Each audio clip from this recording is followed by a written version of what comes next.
Okay. So I have a very interesting question for you. Okay, this is around sustainability.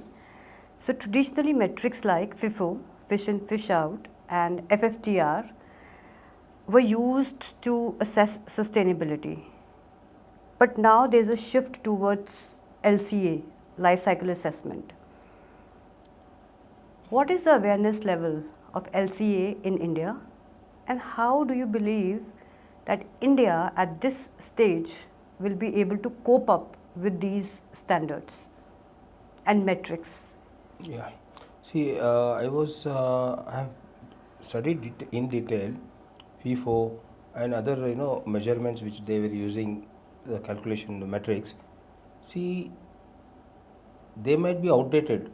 They might not cover full, like biodiversity, then your carbon footprints, and this LCA which I studied personally, life cycle assessment from 0 to 100 is been championed by the Westerners.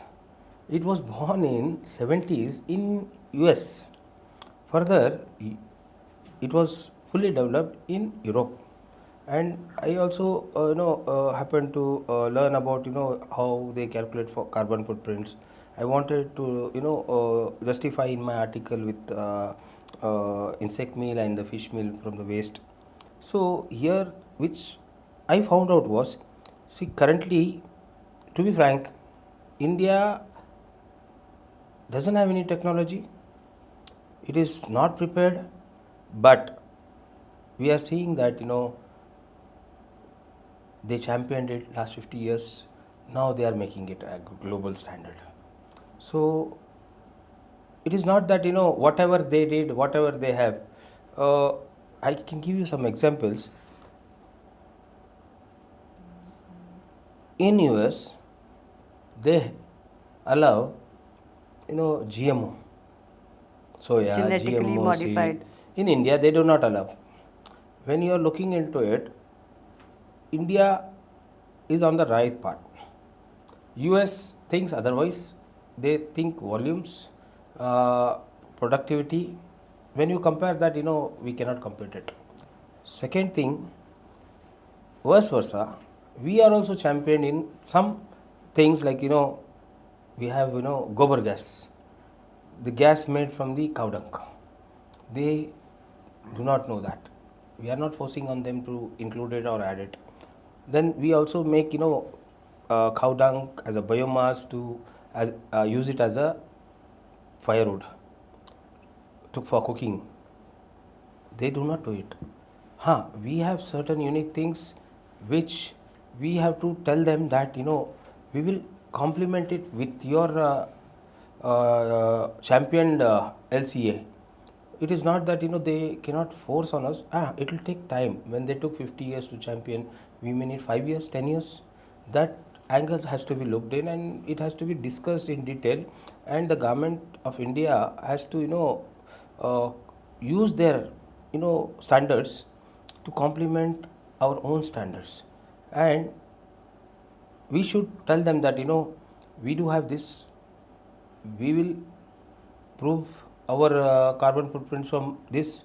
Our biodiversity, we have our research units like CMFRI, FSI, and so many oceanic studies universities, and we can capitalize them, and we can start developing. And we are not telling that we will not learn. We will learn. We are ready to learn, and we will do it very soon.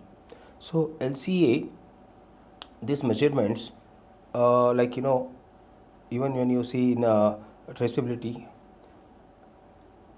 they have big vessels, whereas we have small trawlers and purseners. Maybe their big vessels can catch more than 50 trawlers what we can our trawlers can catch. So it is easy for them. A press of a button, they can get a traceability. They have a technology. They are advanced technology. We are yet to develop our technology. So all these factors are there, but the government is working, and they are formulating how well we can adapt it. And we do have FTS, and that means we need to adhere that. And also we need to highlight it the situations, ground realities, ecosystem approach. Our ecosystem is something, we have livelihood, they do not have livelihood, they have a commercial fishing, we have livelihood fishing. All those things has to be discussed, and hopefully, we will come up with a greater solution, and sooner or later we have to adapt it. And there is nothing else beyond this. This standard is the benchmark standard in calculating the metrics. So hopefully India should adopt slowly, but at, with our inclusions of our realities, ground realities, has to be